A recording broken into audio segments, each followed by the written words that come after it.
बिस्मिल्लाहिर्रहमानिर्रहीम। अस्सलाम वालेकुम नाज़रीन, मैं हूँ डॉक्टर मोहम्मद सलीम और आप देख रहे हैं मेरा यूट्यूब चैनल। आज मेरा टॉपिक है भारत इसराइल गठजोड़ और इसके पाकिस्तान पर मुज़मिरात। इसमें मैं आपको बताऊंगा कि किस तरह 1948 से लेकर आज 2020 तक इसराइल ने भारत से मिलकर पाकिस्तान को कब कब जख्म पहुँचाने की कोशिश की, और वो दो कौन सी भारतीय इसराइली ख़वातीन थी जिन्होंने 1971 में पाकिस्तान को दो लख्त कर दिया। देखिए, भारत की जो पाकिस्तान से दुश्मनी है ये रोज़े रोशन की तरह अयां है, किसी को इसमें कोई शक नहीं। लेकिन इसराइल की पाकिस्तान से क्या दुश्मनी है, इसके बारे में मैं अपने पहले वीलॉग में तफसीलन बात कर चुका हूँ कि वो आइडियोलॉजिकल दुश्मनी है। और ये जो बाहमी भारतीय इसराइली दुश्मनी है, ये इसके बारे में ये कितनी शदीद है, सबसे सिका बात इस वीडियो लॉग के कंक्लूडिंग हिस्से में मैं करूँगा। और मैं आपको बताऊं कि ये भारतीय और इसराइली कहते हैं कि हमारे आज के नहीं है ताल्लुकात, ये हज़ारों सालों पे मुहीत है। ये कहते हैं कि हमारे ताल्लुकात तो हज़रत सुलेमान अलैहिस्सलाम के ज़माने से थे और मलका सबा के ज़माने में से थे। भारतीय इसराइली आपस में तिजारत किया करते थे, बहुत अच्छे ताल्लुकात थे। फिर ये उठा के आ जाते हैं ये ज़माने में 1950-60 की जो दहाई है, इसमें 70,000 यहूदी हिजरत करके इंडिया से वो इसराइल में जाता है। और वो 70,000 यहूदी आज पता नहीं कितने लाख होगा, क्योंकि इसराइल की टोटल आबादी है 70 लाख। उस 70 लाख में से उस टाइम का जो 70,000 जो यहूदी गया हुआ होगा, आज वो कितनी बड़ी तादाद होगी। और इन दोनों में वो बहुत बड़ी एक रिलेशनशिप की बॉन्डिंग है, बहुत स्ट्रॉन्ग बॉन्डिंग है। और क्योंकि वो जो हिंदुस्तान से गए हुए यहूदी हैं ना, वो आज भी हिंदुस्तानी कल्चर को फॉलो करते हैं, हिंदुस्तान की रस्म व रवाज, कपड़े पहनने और ये सारी चीज़ें। और वो आज भी इसराइल के अंदर हिंदुस्तानी मूवीज़ बहुत ज़्यादा देखी जाती हैं, जैसे अरब कंट्रीज़ के अंदर या किसी और जगह के ऊपर वो देखी जाती हैं, ऐसे ही उधर देखी जाती हैं। और आपको बात बताऊं कि ये जो इसराइल का जो फाउंडिंग फादर था डेविड बिन गोरियान, यानी इसराइल का जो वज़ीर आज़म था, कायदे आज़म था डेविड बिन गोरियान, वो कहता था मैं 3 लोगों की बहुत इज़्ज़त करता हूँ। उन 3 में से एक हज़रत मूसा अलैहिस्सलाम है, और एक सोक्रेटिस सुकरात है, और तीसरा बंदा महात्मा गांधी है। और आज भी इसराइल की कितनी बड़ी सड़कों के नाम जो पंडित नेहरू, महात्मा गांधी और इंडिया के जो लीडर्स हैं उनके नाम पे हैं। और इसके अलावा ये जो इनकी आपस में रिलेशनशिप है ये बहुत मजबूत है, ये बढ़ रही है। और इसके साथ साथ आगे बढ़ के मैं आपको बात बताऊं कि इन 1948 से 1950 का जो इंडिया इसराइल की रिलेशनशिप का ज़माना है, ये नॉन रिकग्निशन का ज़माना है। इसमें इसराइल को भारत तस्लीम नहीं करता, क्योंकि founding fathers of India Mahatma Gandhi, Jawaharlal Nehru ये कहते थे कि ये इसराइल की रियासत नाजायज़ है, फ़लस्तीनी 100% दुरुस्त है, इसलिए हम इसराइलियों को नहीं मानते। और इसी बिना पर 1949 में अक़वाम मुत्तहिदा की मेंबरशिप के लिए भी भारत ने इसराइल को वोट नहीं दिया। जब वोट नहीं दिया तो इन आरएसएस वाले नाराज़ हो गए, क्योंकि आरएसएस वाली जो लीडरशिप थी ना, गोलवारकर, आरएसएस का मतलब है इंडिया के टेररिस्ट्स, जिनकी आज भी मोदी की शक्ल में हुकूमत है। तो इनके जो बाप दादे थे वो ये गोलवारकर और सावरकर साहब, वो ये कहते थे कि इसराइल 100% दुरुस्त है, इसराइल का बनना यहूदियों का एक फितरी हक था, ये रियासत दुरुस्त बनी है, और ये जो फ़लस्तीनी है ये टेररिस्ट्स हैं। ये इनकी तब भी यही माइंड सेट था। फिर क्या होता है कि इन्होंने महात्मा गांधी को मारते हैं आरएसएस वाले, और 1950 के अंदर ये फिर इसराइल को इनफॉर्मली रिकग्नाइज़ कर लेते हैं, गैर रस्मी तौर पे, जिसमें उसकी कोई ऐसी डिफेक्टो डिजोर उसकी वो रिकग्निशन नहीं अवार्ड की जाती। लेकिन इनकी रिलेशनशिप इस्टेब्लिश हो जाती है इंडिया के अंदर, उसका वो कॉन्सुलेट ओपन हो जाता है इसराइल का। फिर ज़माना आता है 1960-61 का ज़माना। ये जो 60 की दहाई है, इसके अंदर सबसे पहले 1962 के अंदर जो एटॉमिक एनर्जी कमीशन है इसराइल का, उसका जो चेयरमैन है वो इंडिया का विज़िट करता है और इंडियन से मिलता है, एक दूसरे को वेपन, ये जो न्यूक्लियर वो टेक्नोलॉजी है उसकी ट्रांसफ़र की बात होती है। फिर वेरी नेक्स्ट ईयर जो इंडियन वो जो आर्मी चीफ़ है, इसको आके मिलता है इसराइल का आर्मी चीफ़ जनरल डेविड शेल्टियल वो आके मिलता है और इनकी जो इनफॉर्मल जो रिलेशनशिप है ना वो बढ़ के मिलिट्री रिलेशनशिप में वो तब्दील हो जाती है और ये एक दूसरे के ऑफिसर्स को एक दूसरे की मिलिट्री एकेडमीज़ के अंदर, एक दूसरे के स्टाफ कॉलेज के अंदर, एक दूसरे की जो डिफेंस यूनिवर्सिटीज़ हैं उसके अंदर कोर्सेज कराने और एक दूसरे के साथ आगे बढ़ना, उसके बारे में इनकी बातचीत होती है और इतनी मजबूत ताल्लुकात वो कायम हो जाते हैं। फिर 1965 का ज़माना आता है। ये वो ज़माना है कि जब पाकिस्तान और इंडिया को अमेरिका ने वेपन एमुनिशन देने बंद कर दिए। इस ज़माने में फिर इस कमी को इसराइल ने पूरा किया। देखिए, इसराइल आज भी हिंदुस्तान को सबसे ज़्यादा वेपन जो एमुनिशन सप्लाई करता वो इसराइल है। पहले रशिया होता था, रशिया को भी अभी इसराइल सुपरसीड कर गया है और इसराइल दुनिया के अंदर असला बेचने वाला 8वां बड़ा मुल्क है और इसका 50% असला हिंदुस्तान को बिकता है और असला इसकी बहुत बड़ी इंडस्ट्री है और हिंदुस्तान से ये इतना ज़्यादा पैसा कमाता है। और इनकी असले के अलावा जो दूसरे भी रिलेशनशिप्स हैं, कोई 60 से ज़्यादा आपस में इनके जॉइंट वेंचर्स हैं, ट्रेड, एग्रीकल्चर और दूसरी चीज़ों में। एग्रीकल्चर में पर्टिकुलरली हॉर्टिकल्चर के अंदर, फ्लोरिकल्चर के अंदर, टिश्यू कल्चर के अंदर, ड्रिप ड्रेनेज के अंदर और 20 तरह के प्रोजेक्ट्स हैं राजस्थान के अंदर, तमिलनाडु के अंदर, इंडिया की बड़ी बड़ी स्टेट्स में लगे हुए हैं। अभी मेरा मकसद चूंकि वो उन मौजूआत पे बात नहीं करना, अभी डिफेंस और जो स्ट्रेटेजिक इनकी रिलेशनशिप है उस पे मैं फोकस करता हूँ। देखिए, फिर 1967 का ज़माना आता है। ये वो वक्त है कि जब अरब इसराइल वॉर लगती है, 6 days war, June war of 1967। जब इसराइल को वेपन एमुनिशन की शॉर्टेज हो जाती है, फ्रांस असला देना बंद करता है, तो वो कमी पूरी करता है भारत तब भी अरबों का इतना दोस्त था, लेकिन उस दोस्ती के अंदर अंदर ये इसराइलियों को वेपन एमुनिशन भी दे रहे थे। ये इनकी अरबों के साथ दोस्ती थी। और उस टाइम फिर क्या कहते हैं कि आता है ब्रिगेड कमांडर इसराइल का, ब्रिगेडियर एरियल शरॉन, जो बाद में जाके इसराइल का प्राइम मिनिस्टर बनता है, जिसको बुच्चर ऑफ गज़ा कहते हैं। वो आर्मर्ड ब्रिगेड का कमांडर था। वो इंडिया में आता है और उसको रिक्वायरमेंट होती है AMX-13 टैंक्स के पार्ट्स की और मिस्टियर फाइटर जेट्स के पार्ट्स की और अदर मिलिट्री जो स्पेयर पार्ट्स हैं वो इंडिया से बात करता है, इंडिया उनको वो दे देता है। इसके बाद का ज़माना आता है 1971 का। ये वो इतना ख़तरनाक ज़माना है ख़वातीन व हज़रात, ये वो ज़माना है कि जिसमें मैंने आपको बताया था इस टाइम 2 ख़वातीन, इंडिया की प्राइम मिनिस्टर इंदिरा गांधी और इसराइल की प्राइम मिनिस्टर गोल्डा मेयर, ये दोनों ने मंसूबा बनाया कि हमने पाकिस्तान को तोड़ना है। ये फिर मंसूबा बनाया और उन्होंने 16 दिसंबर 1971 को पाकिस्तान को 2 लख्त कर दिया। ये वो 2 ख़वातीन थी। हुआ क्या? हुआ ये कि मुक्ति बाहिनी इंडिया ने इधर मशरक़ी पाकिस्तान में बनाई। इसको वेपन एमुनिशन चाहिए था।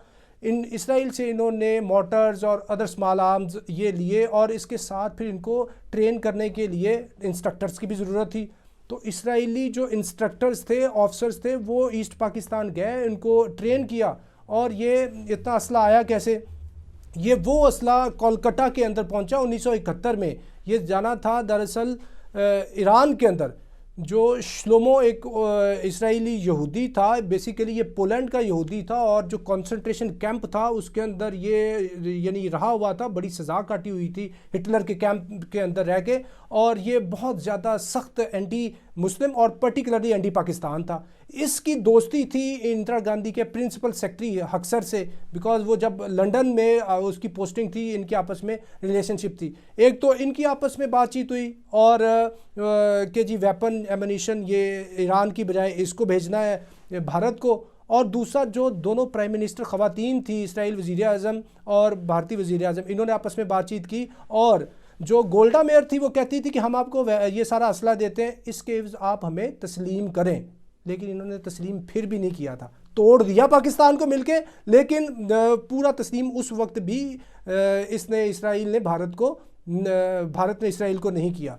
ये ज़माना आता है। इसके बाद आता है 1975 का ज़माना। इसमें मैं बरसबील तज़किरा बात करता चलूँ कि ये जो PLO थी ना, पैलेस्टीनियन लिबरेशन ऑर्गेनाइजेशन, पहली दफ़ा इंडिया पहला नॉन अरब कंट्री था जिसने PLO को रिकग्नाइज़ किया। और 1980 के अंदर फ़लस्तीन की हिंदुस्तान के अंदर एम्बेसी खुलती है और वाइस वर्सा ये एम्बेसीज खोलते हैं। और जो यासर अरफात था वो इंदिरा गांधी को सिस्टर बोलता था और इनकी आपस में इतनी ज़्यादा स्ट्रॉन्ग रिलेशनशिप थी। आगे चल के मैं बात करता हूँ 1981 का जो ज़माना है, इस टाइम इसराइल ने जो इराक का न्यूक्लियर प्लांट था, जो अरब वर्ल्ड के अंदर सबसे ज़्यादा स्ट्रॉन्ग न्यूक्लियर प्लांट था, उसको वो डिमोलिश कर देते हैं, फिर सीरिया के को भी कर देते हैं। उसके बाद इनकी नज़रें आ जाती पाकिस्तान पे कि हमने पाकिस्तान का जो कोहटा का एटॉमिक प्लांट है इसको भी हमने तबाह करना है। तो वो आके, तो जब ये मैसेजिंग होती है, इंडियंस और बाहम ये मिलकर ये पाकिस्तान पे चढ़ दौड़ने की कोशिश करते हैं। पाकिस्तान से पहले तो सख्त मैसेज जाता है, इंडिया बैकआउट कर जाता है, लेकिन इसराइली दोबारा आते हैं, अपने जो फाइटर जेट्स हैं उनके ऊपर हिंदुस्तानी फ्लैग्स को पेंट करके पाकिस्तान के ऊपर सीरियस लेवल पे ये हमला करने की कोशिश करते हैं। और ये तो क्या कहते हैं, अल्लाह का करम हुआ कि अल्लाह ताला के करम से पाकिस्तान को पता चल गया। सुबह 4 बजे इन्होंने पाकिस्तान के ऊपर हमला करना था, रात 12 बजे ISI पाकिस्तान की जो प्रीमियर इंटेलिजेंस एजेंसी है, इसको पता चला कि जी इसराइली आ रहे हैं। तो फिर पाकिस्तान ने अपनी जो PF थी उस टाइम रेड अलर्ट पे कर दी और ये साथ मैसेजिंग कर दी दोस्त मुल्कों को कि अगर ये इसराइली हमारे ऊपर आके अटैक करेंगे तो हम जो है ना सुसाइडर वन वे मिशन के ऊपर जाके इसराइल का जो एटॉमिक प्लांट डिमोना के अंदर है उसको हम हिट करेंगे ऑन वन साइड, और दूसरी साइड में राजस्थान के अंदर जाके जो भारतीय जो एटॉमिक प्लांट है इसको भी हिट करेंगे। तो हमारी तरफ से कोई वो ऐसी कमज़ोरी की बात नहीं है, इनको शौक है तो आके पूरा कर लें। लेकिन जब इन्होंने देखा पाकिस्तान फुली अलर्ट और रेड अलर्ट है तो फिर इन्होंने ये कोशिश ना की। उसके बाद फिर आता है ये जो ब्रास टैग का ज़माना है ना, ये 1986 के अंदर, मैं सिर्फ ज़िमनी बात करता हूँ, बहुत बड़ा मौजू है, इसके ऊपर मैं बिल्कुल यानी कि मोटी मोटी बात करता हूँ ताकि ये 2020 तक आ सकूँ। 86 ब्रास टैग का जो ऑपरेशन है, इंडिया सबसे बड़ी मिलिट्री एक्सरसाइज करता है राजस्थान के अंदर, पाकिस्तान के बॉर्डर के ऊपर ये फौजें लाके खड़ी करता। उस टाइम भी इसराइली आके पाकिस्तान इंडिया से मिल के पाकिस्तान के ऊपर अटैक करने की कोशिश करते हैं, लेकिन इतना सख्त मैसेज था, इतनी एग्रेसिव फॉरेन पॉलिसी थी जनरल ज़िया की कि फिर इन्होंने कोशिश ना की। फिर ज़माना आता है 90s का। 91 के अंदर 500 इसराइली जो कमांडो है ये इंडियन ऑक्यूपाइड कश्मीर के अंदर आता है पाकिस्तान के ख़िलाफ़, क्योंकि ये वो ज़माना था कि जो कश्मीर की जो मूवमेंट थी वो अपने क्लाइमैक्स के ऊपर थी। और फिर 93 के अंदर जो हज़रत बल का जो क्राइसिस आता है ना इंडियन ऑक्यूपाइड कश्मीर के अंदर, फिर बाज़ाब्ता तौर पे जो इंडिया का प्राइम मिनिस्टर है ना नरसिम्हा राव, वो इसराइल को रिक्वेस्ट करता है कि हमें आप सपोर्ट करें। तो वो अपने कमांडोज, फिर इसराइली 600 कमांडो आता है इधर 93 के अंदर पाकिस्तान को हिट करने के लिए।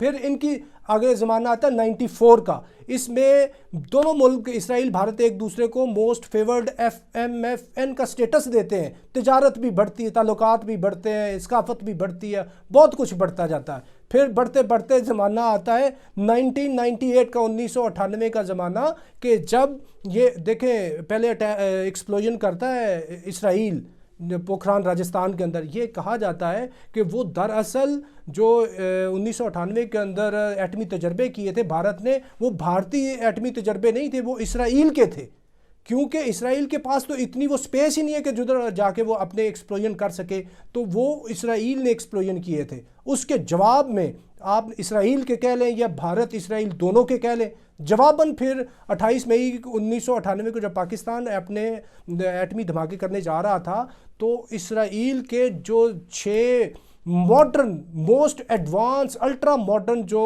जेट्स थे वो आगे इंडिया के अंदर बैठ के वो पाकिस्तान को हिट करने के लिए, और इसके साथ उन्होंने इतने सोफिस्टिकेटेड वो मिसाइल्स लेके आए हैं, और उसके साथ साथ उन्होंने इलेक्ट्रॉनिक काउंटर मेयर का ECM का वो सिस्टम लेके आए कि हम कोटा के पूरे जो इलेक्ट्रॉनिक सिस्टम है इसको भी जैम कर देंगे, वो ये भी सिस्टम लेके आए।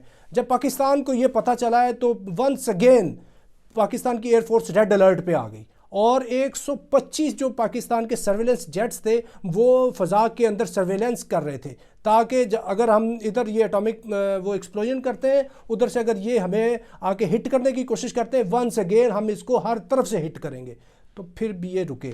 फिर ज़माना आता है 2002 का, जब ये 2001-2 का मिलिट्री स्टैंड ऑफ होता है, इंडिया पाकिस्तान की जो कशीदगी होती है, उसमें जून 2002 के अंदर ऑपरेशन जो पराक्रम है वो करने के लिए कि जी पाकिस्तान के ऊपर हिंदुस्तान ने चढ़ दौड़ना है, उस टाइम भी जो इसराइली हैं ये हिंदुस्तान से मिल के पाकिस्तान के ऊपर अटैक करने की कोशिश करते हैं। लेकिन जब जनरल मुशर्रफ ने बात की थी कि हम we will go for the nuclear first nuclear strike कि हम पहले आपको मारेंगे अगर हमने पाकिस्तान की जो टेरिटोरियल इसकी सॉवरेंटी है इसको वो ख़तरे में देखा, तो will go for the first nuclear strike. तो फिर ये रुके।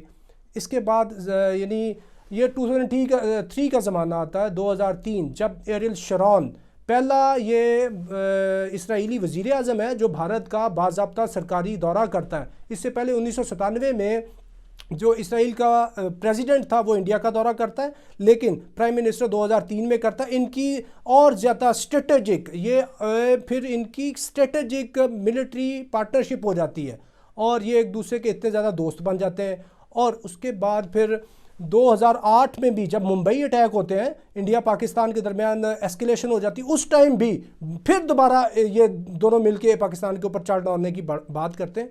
यानी ये तो ऐसे आते हैं ना, जब भी यार दोस्त बैठा हो ना, कोई खाने में एक सुलह मारता है कि जी आप भी खाएंगे, तो ये जब भी इंडिया ने पाकिस्तान के ऊपर अटैक करना होता है तो ये सबसे पहले इसराइली तैयार होते हैं कि जी हम आपके साथ मिलकर पाकिस्तान पर चढ़ दौड़ेंगे। रुकते कैसे हैं? जब आगे से पाकिस्तान डिटर करता है, आंखें दिखाता है, फिर ये रुक जाते हैं। अच्छा, आगे बात करते हैं 2017 की। 2017 वो ज़माना है कि जब इसराइल की और हिंदुस्तान के जो सफारती ताल्लुकात जो 1992 के टाइम कायम होते हैं ना, बाज़ाब्ता सफारती ताल्लुकात प्राइम मिनिस्टर नरसिम्हा राव के टाइम, इसको 25 साल हो जाते हैं। उसकी सिल्वर जुबली को सेलिब्रेट करने के लिए ये प्राइम मिनिस्टर जो अपना 2017 में विज़िट करता है नरेंद्र मोदी, और फिर 2018 में बेंजामिन नेतन्याहू जाके इंडिया का विज़िट करता है। और नरेंद्र मोदी 2006 में भी जब सीएम गुजरात था तब भी ये इसराइल का विज़िट करता है। और मैं आपको बताऊं कि इन्होंने वंस अगेन 27 फरवरी 2019 को भी पाकिस्तान पे चढ़ दौड़ने की कोशिश की है। ये जो अभी नंदन वाला वाक़या है ये तो किसी को नहीं भूलता, जो पुलवामा वाला ये फॉल्स फ्लैग इन्होंने करके पाकिस्तान पे चढ़ दौड़ने की कोशिश की और फिर पाकिस्तान एयरफोर्स ने इनको गिराया है, मारा है, और अभिनंदन तो इधर गिरफ्तार रहा। और मुझे इसमें कोई मसला नहीं है बात करने में, कोई एक दूसरा जो पायलट पकड़ा हुआ है ना वो किस मुल्क का है और ये इनको पता है। और फिर जब इतनी एस्केलेशन हो गई थी ये फरवरी 2019 में कि पाकिस्तान ने अपना जो न्यूक्लियर जो इनके वेपन्स थे इनको भी असेंबल करके मिसाइल्स पे चढ़ा दिया था और जो दोस्त मुल्क थे उनको मैसेज कर दिया था कि अभी हम हिट करेंगे, अगर ये जो इंडिया बात कर रहा है न्यूक्लियर की तो अभी हम इनको हिट करेंगे। और पाकिस्तान का जो शाहीन 3 है ये कुछ मिनटों के अंदर पूरे के पूरे हिंदुस्तान इसराइल को जाके इवेपोरेट सफ़ाई हस्ती से मिटाने की सकत रखता है। और पाकिस्तान ने ये बात कर दी थी कि अभी अगर ये ना रुके तो फिर पूरी दुनिया को इसकी कॉस्ट भरनी पड़ेगी, इनकी बदमाशी की, हिंदुस्तानियों और इसराइलियों की बदमाशी की। और जब ये पाकिस्तान की इन्होंने इतनी ज़्यादा आगे से डिटरेंस को देखा तो ये एक बिल्कुल झाग की तरह बैठ गए और अभी तक बैठे हुए हैं। लेकिन आपको मैं बात बता दूं, ये बैठेंगे फिर भी नहीं, ये अपनी जो जितनी एक बंदर चालें हैं, चालाकियां हैं, मक्कारियां हैं, अयारियां हैं, उनको ये बुरुएकार लाते रहेंगे। लेकिन हम भी इनसे बेखबर नहीं है, मारखोर पूरी दुनिया में फिर रहे हैं, इनके ऊपर वो लहजा लहजा नज़र रख के बैठे हुए हैं। और ये भी जैसे स्टैंड 2 में बैठे हुए हैं ना, अपना ट्रिगर के ऊपर उंगली रखी हुई है कि इन्होंने प्रेस करना, हल्की सी अपने नज़र को इधर उधर किया। हमने भी हल्की सी नज़र इधर उधर नहीं की, बल्कि हम तो असेंबली एरिया से आगे एफडीएल्स पे आके बैठे हैं कि अगर तुम आओगे तो हम भी तुमको हिट करेंगे। और इनकी अभी तक तो जरूरत नहीं हुई कि सीधा आके हिट करें। तो जब ये इन्होंने ये चीज़ की तो देखते हैं कि ये फिर रहते हैं या हम रहते हैं। ये दोनों समझते हैं कि जी हम जो है ना वो विक्टिमाइज हैं ये मुस्लिम टेररिज्म का, जबकि ये दोनों स्टेट टेररिज्म कर रहे हैं, एक साइड पे कश्मीर में, दूसरी साइड पे फ़लस्तीन में। और मैं आपको बात बताऊं, ये उधर से यानी कि जुल्म भी कर रहे हैं इसराइली फ़लस्तीनियों के ख़िलाफ़, और जबकि जो भारत है, भारत जो अरबों से इतने फ़ायदे भी उठा रहा है। मैं आपको बात बताऊं, पूरी दुनिया के अंदर जो इंडियन डायस्पोरा है वो 3 करोड़ यानी कि पूरी दुनिया के अंदर भारतीय हैं। उस 3 करोड़ का 1/3 जो हिस्सा है ना वो तो इन 5 अरब मुल्कों के अंदर है, जिनमें 34 लाख जो हिंदुस्तानी है वो यूएई के अंदर है, 27% आबादी है इनकी उधर यूएई के अंदर, और 15 लाख ये सऊदी अरब के अंदर है, और 10 लाख ये कुवैत के अंदर है, 7 लाख कतर के अंदर है, और ओमान के अंदर है।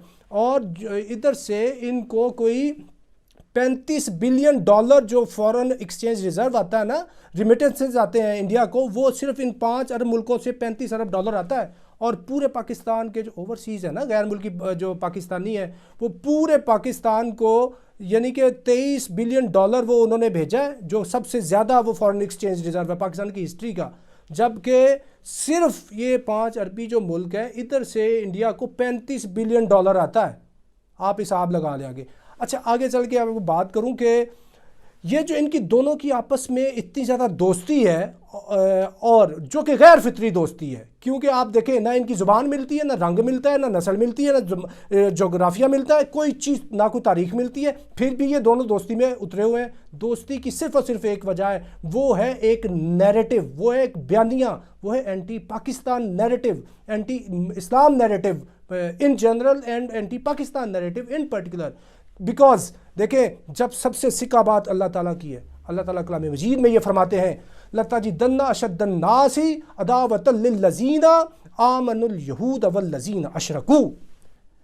ऐ ईमान वालो, तुम्हारी दुश्मनी में सबसे ज़्यादा जो शदीद हैं वो यहूदी हैं और दूसरे मुशरिक हैं जो खुला शिर्क करते हैं। खुला शिर्क कौन करते हैं? इंडियंस। ये अभी आपस में दोनों मिल गए हैं और ये इनकी दुश्मनी की वजह है, और अल्लाह ताला ने वजह बताई हुई है। लेकिन ये जितनी मर्जी दुश्मनी करते फिरें, देखें कि लेकिन एक ये जितना इन्होंने बड़ी दफ़ा कोशिश की है पाकिस्तान को अनडू करने की, लेकिन कायदे आज़म ने यह कहा था कि पाकिस्तान कायम हुआ है हमेशा रहने के लिए, और अल्लाह ताला ने पाकिस्तान को रखना, और इंशाल्लाह पाकिस्तान ता क़यामत रहेगा। क्योंकि मौलाना ज़फ़र अली ख़ान ने एक बात की थी, नूरे खुदा है कुफर की हरकत पे खंदजन, फूंकों से ये चिराग बुझाया न जाएगा। ये मदीना तैयबा से ये कमांड करके ये मुल्क बना हुआ है। और मैं आपको बात बता दूं, ये इनको जितना मर्जी पाकिस्तान नागवार गुजरता फिरे, तो इनकी नागवारी का क्या मतलब है कि पाकिस्तान घुटने टेक दे। देखें, अल्लाह ताला कलाम मजीद में ये फरमाते हैं, हुवल्लज़ी अरसला रसूलहू बिलहुदा व दीनिल हक़ लियुज़हिरहू अलद्दीन कुल्लिही वलौ करिहल मुशरिकून, कि अल्लाह ताला ने रसूल पाक सल्लल्लाहु अलैहि वसल्लम को एक दीन हक़ के साथ भेजा है कि ताकि वो मुशरिकीन को ताकि वो बता दे, हुवल्लज़ी अरसला रसूलहू बिलहुदा, हिदायत के साथ भेजा है, व दीनिल हक़, और दीन हक़ के साथ भेजा है, लियुज़हिरहू अलद्दीन कुल्लिही, कि वो तमाम अदियान गैर पे ये साबित कर दे, वलौ करिहल मुशरिकून, मुशरिकीन को खा कितना ही नागवार गुजरे, इनको जितना मर्जी गुजरता फिरे, यहूद व नसारा को, इन भारतीय Hindustani, I am talking about their Zionists, not all the Jews, not all the Hindus, their Zionists. वो अनडू करना चाहते हैं लेकिन अनडू नहीं होगा। इसकी हम कॉस्ट भर रहे हैं, 1948 से लेकर आज तक कॉस्ट भरते आए हैं, हम भरते रहेंगे। और आपको मैं एक बात बता दूं, ये दोनों मिलके भी पाकिस्तान को अभी तक वो क्या कहते हैं अनडू नहीं कर सके। ये दोनों मिलके भी हिंदुस्तान अपना जो है ना एटॉमिक प्रोग्राम इतना डेवलप नहीं कर सका। पाकिस्तान का आज भी क्वालिटेटिवली भी बहुत सुपीरियर है पाकिस्तान का न्यूक्लियर प्रोग्राम, क्वांटिटेटिवली भी हम बहुत ज़्यादा इनसे आगे हैं। कोई 30-35 जो हमारे एटॉमिक बॉम्ब्स हैं वो इंडिया से ज़्यादा हैं। तो ये तो इतना भी नहीं कर सके, कॉस्ट तो पे करनी पड़ती है। तो मैंने आपको बता दिया कि ये इतनी ज़्यादा दुश्मनी है इन इसराइलियों की और इन भारतीयों की पाकिस्तान के ख़िलाफ़। और इसका क्या मतलब है कि पाकिस्तान जो इससे क्या कहते हैं कि वो सरेंडर कर जाए, सरेंडर कभी भी नहीं होता। और आपको आज़ादी की और गैरत की कीमत अदा करना पड़ती है, क्योंकि ये एक बहुत बड़ी चीज़ है कि इकबाल कहता है, गैरत है बड़ी चीज़ जहाने तगोदौ में, पहनाती है दरवेश को ताजे सरेदारा। सो मैं अपनी इस टॉक को आज इधर ही वाइंड अप करता हूँ। Thank you. आई होप आपको ये टॉपिक जो है, ये लेक्चर जो है ना, ये पसंद आया होगा। और काइंडली मेरे ये यूट्यूब चैनल को सब्सक्राइब कर दें, लाइक कर दें और बेल आइकॉन को प्रेस करें। Thank you very much.